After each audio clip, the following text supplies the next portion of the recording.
Z nami sta danes gospa Patricija Furlan-Fon, glavna inšpektorica Inšpektorata Republike Slovenije za infrastrukturo in pa višji policijski svetnik na Generalni policijski upravi, gospod Tomaž Pečjak. Oba gosta prav lepo pozdravljam.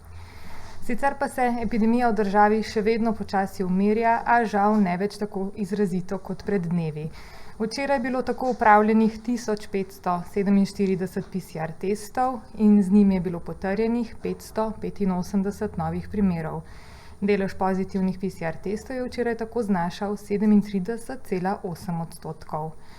V bolnišnicah se danes na navadnih oddelkih zdravi 480 COVID pacientov, žal pa postelje na oddelkih intenzivne terapije še vedno ostajajo močno obremenjene.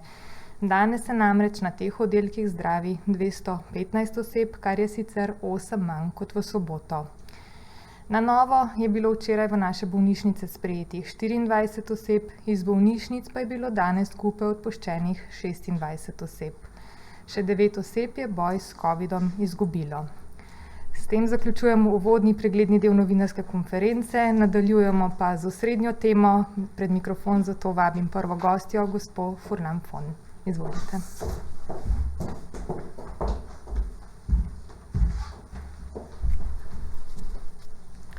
Pozdravljeni v imenu Inšpektorata za infrastrukturo.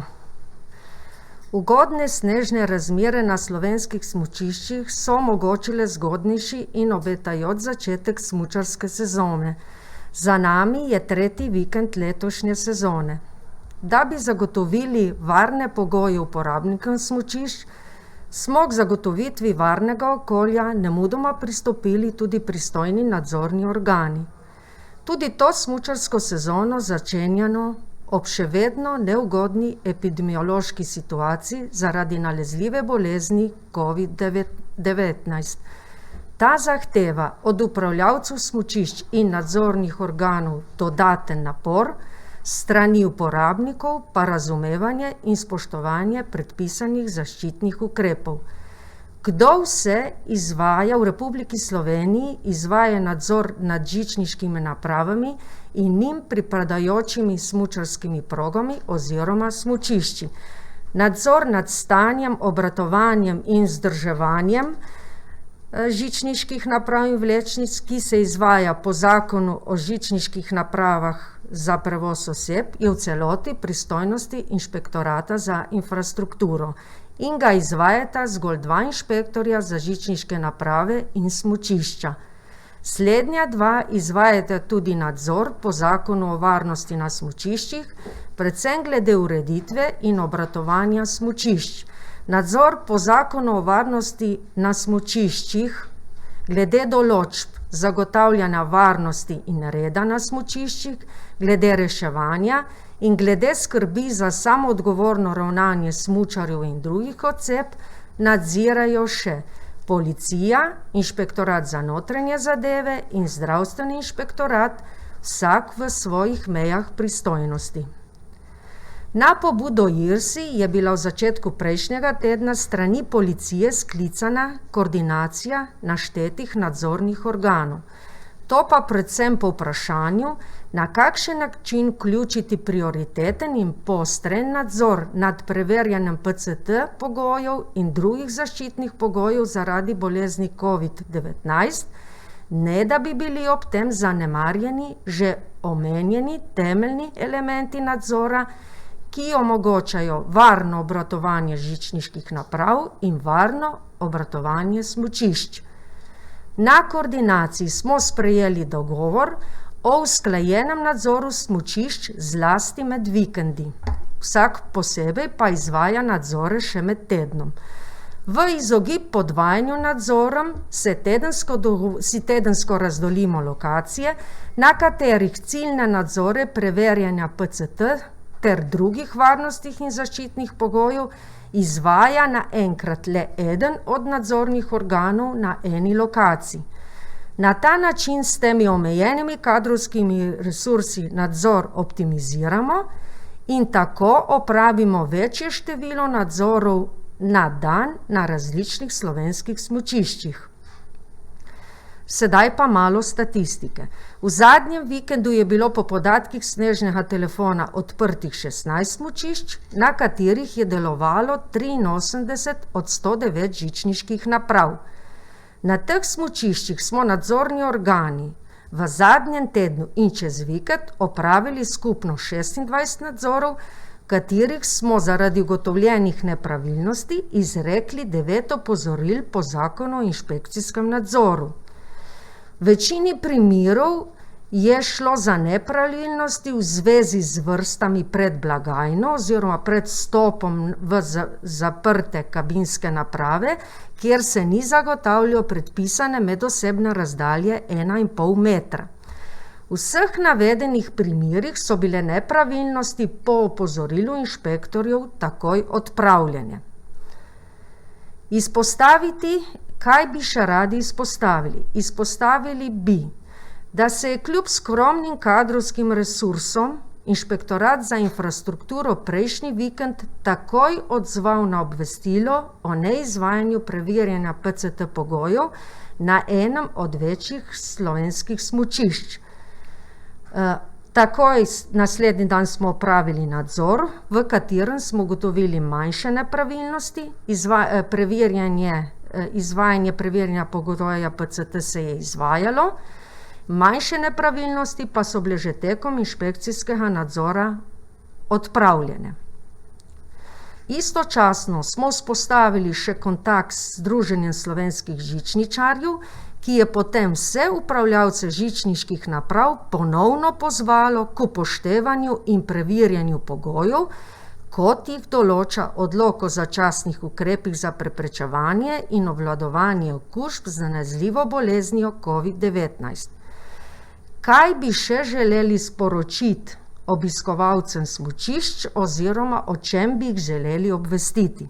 Obiskovalce smučišč po tej poti obveščamo, da je uporaba žičniških naprav in njim pripadajočih smučarskih prog oziroma smučišč dovoljena le osebam, ki upravljavcu žičniških naprav ob nakupu vozovnice na blagajni ali na smučišču predložijo dokazilo o izpolnjevanju pogoja PCT in osebni dokument.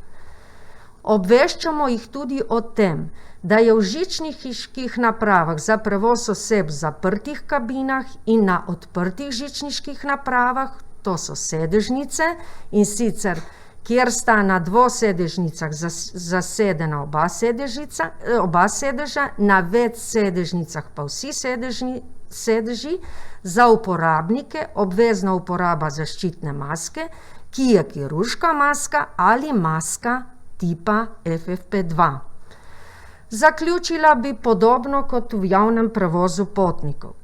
Da bi zimske smučarske radosti lahko vsi uživali čim bolj nemoteno in varno, ravnajmo odgovorno. Spoštujmo predpisane zaščitne ukrepe in PCT pogoje ter omogočimo hiter nadzor upravljavcem žičniških naprav in drugim nadzornikom.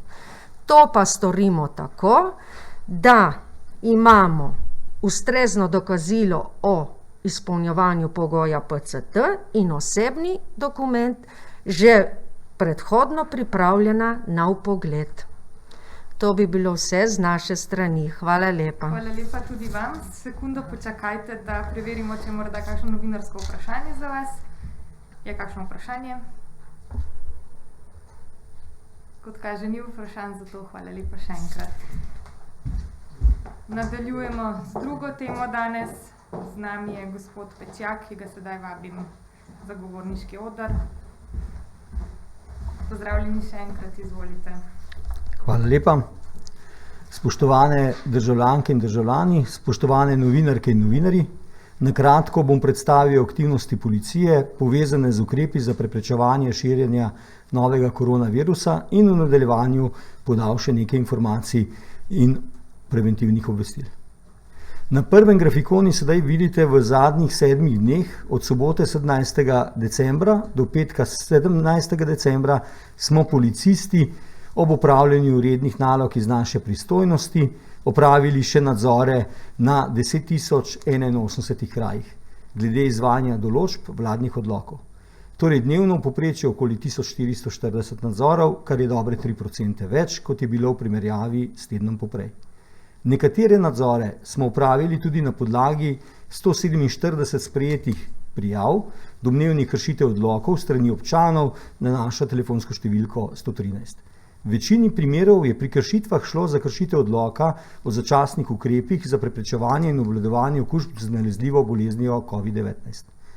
Pri tem pa smo izrekli 87 opozoril po zakonu o nalogah in pooblastilih policije, to boste sedaj videli na drugem grafikonu, izdali smo 15 plačilnih nalogov ter hitrih postopkov zaradi kršitev drugih zakonov. V večini gre tu za kršitve zakona o varstvu javnega reda in miru, zakona o zasebnem varovanju ali zakona o javnem zbiranju. V 3 kršitvah pa smo odstopili predlog pristojnemu inšpekcijskemu organu, ker je šlo za kršitve izven izvirne pristojnosti policije. Na grafikonu je razvidna tudi primerjava s tednom poprej. Ta konec tedna, kot ste že prej slišali od kolegice gospe Fonove, smo v sodelovanju z ostalimi pristojnimi inšpekcijskimi službami izvedli nadzore v zvezi s preverjanjem pogojev PCT in ostalih ukrepov v zvezi s preprečevanjem širjenja okužb tudi na slovenskih smučiščih. O podrobnejših ugotovitvah vas bomo še obveščali. Po prvih podatkih pa lahko pohvalimo tiste slovenske upravljavce smučišč, ki so v večini primerov skrbno izvajali svoje pristojnosti glede preverjanja izpolnjevanja pogojev PCT, kot tudi obvezne uporabe ustreznih zaščitnih mask na žičniških napravah. Seveda pa ni odveč opozorilo tudi v prihodnjih dneh, da vsi mi upoštevamo sprejete zaščitne ukrepe in seveda, da tudi tisti upravljalci žičniških naprav, ki tega še niso storili v popolnosti, se seveda to tudi izvajajo. V zvezi z ugotovitvami sumov kaznivih ravnanj pa posredujem sedaj statistične podatke za obdobje od 6. do 13. decembra. Na mejnih prehodih smo obravnavali 3 primere izkazovanja s ponarejenimi potrdili o cepljenju, kjer je bil potem podan sum storitve kaznivega dejanja ponarejanja listin po 3. odstavku 251. člena Kazenskega zakonika. V notranjosti države pa so policisti obravnavali 5 primerov izkazovanja s ponarejenimi potrdili o cepljenju ali potrdili o testiranju, kjer je bil ravno tako podan sum storitve kaznivega dejanja ponarejanja listin po 3. odstavku 251. člena Kazenskega zakonika in v 2 primerih je policija prejela v obravnavo sum kaznivega dejanja samovolje po 310. členu Kazenskega zakonika. Če gremo še na področje naše državne meje z naslednjo prezentacijo, boste videli, da od sobote 11. decembra do petka 17. decembra je policija na mejnih prehodih vročila skupaj 140 izjav o napotitvi v karanteno na domu, kar je za približno 6% manj kot enako časovno obdobje poprej, ko je bilo takšnih 149, vidite na levi strani. Od tega smo vročili 131 izjav napotitev v karanteno na domu za polnoletne osebe in v 9 primerih za mladoletne osebe. V 16 primerih, od tega so bile vse polnoletne osebe, pa so le-te ob vročitvi zavrnile podpis izjave.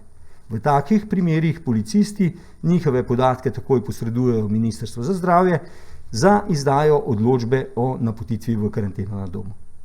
Še na naslednji prezentaciji si lahko pogledate na glede države prihoda oseb, ki so bile napotene v karanteno na domu. Največ je bilo vročeno osebam, ki so pripotovale iz Bosne in Hercegovine, takšnih je bilo 77, Hrvaške 31, Srbije 15, Kosova 11, Albanije 3 in iz ostalih držav še v 3 primerih, skupaj torej 140.